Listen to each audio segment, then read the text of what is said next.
দেখো বন্ধুরা, আজকে আমি সুভদ্রা রান্নাঘর থেকে দেখাবো বাটা মাছের ঝোল, সবজি দিয়ে ঝোল। কী কী দিয়ে রান্না করব তোমরা দেখো।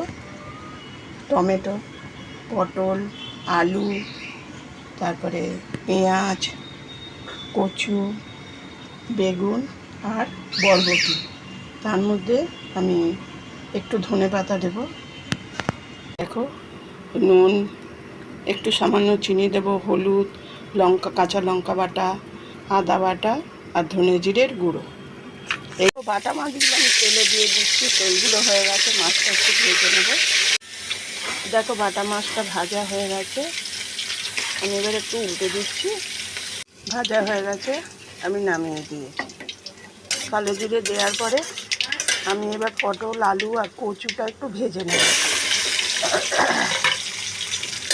আলু, কচু আর পটলটা ভাজা করে নেব। কচুটা একটু ভেজে নিলে নালানি ভাবটা কেটে যায়। তাতে সবজিগুলো ভাজা হয়ে গেছে। এবার আমি বেগুন, বরবটি আর পেঁয়াজটা দিয়ে দেবো। তারপর একটু নেড়ে চেড়ে মশলা দেবো। দেখো, সবজিটা ভাজা হয়ে গেছে। আমি এবার আদা বাটা, জিরে ধনের গুঁড়ো,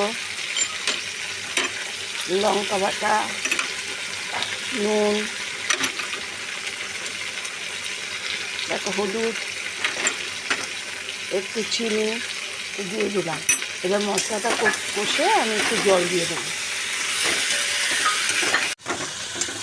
দেখো, তেলও ছেড়ে দিয়েছি, মশলাটা হয়ে গেছে। আমি এবার জল দিয়ে দেবো। দিয়ে একটু ঝোলটা ফুটলে, আলুটা সেদ্ধ হলে তখন আমি মাছ দিয়ে দেবো।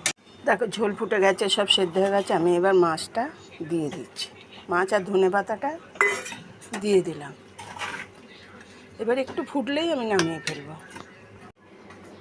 দেখো, আমার বাটা মাছের ঝোল হয়ে গেছে। পাতলা, গরমের মধ্যে পাতলা ঝোলই ভালো। এই জন্য বাটা মাছ দিয়ে ঝোল রান্না করেছি।